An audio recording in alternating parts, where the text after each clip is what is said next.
Comme je vous ai dit, selon moi, la soie est probablement la partie la plus importante de notre équipement. On a beau avoir une soie de super bonne qualité, si cette soie-là, elle est sale, eh bien, ça ne va pas nous permettre de bien lancer. Donc, c'est important d'avoir un bon entretien pour nos soies. Ce que je fais habituellement, c'est que je vais laver la soie.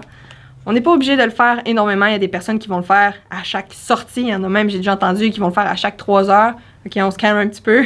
Ce qui est important, c'est de le faire quand on se rend compte que la soie devient sale. C'est sûr qu'à chaque année, après chaque saison de pêche, je vais nettoyer ma soie. Mais ça se peut qu'au cours de ma saison, je réalise que la soie commence à devenir sale un petit peu. Et on peut souvent le remarquer juste à l'œil parce que la teinte de notre soie va changer.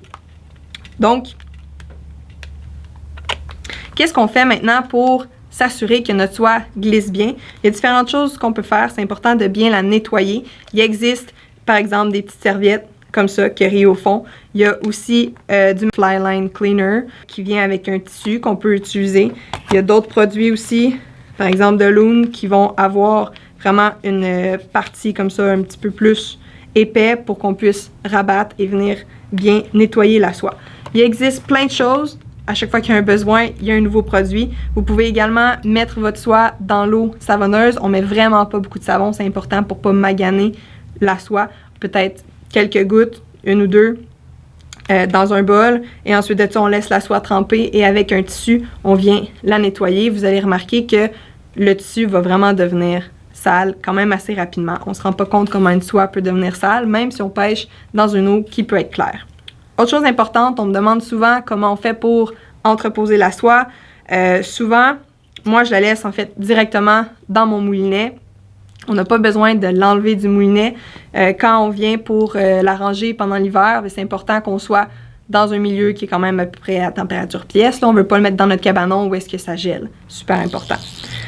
C'est sûr qu'après un hiver complet, on va se rendre compte que la soie va tourner un petit peu. Donc, il va y avoir une certaine mémoire, comme ici, on peut voir un petit peu. Donc, quand j'arrive à ma première séance de pêche, eh bien, je vais étirer ma soie avec mes mains.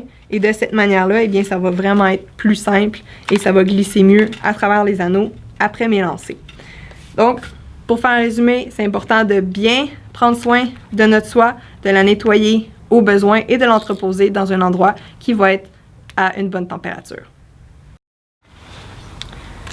Quand j'ai ma lingette, je fais juste venir placer la soie dedans et je passe comme ça plusieurs fois. Ça va vraiment la nettoyer et surtout la lubrifier.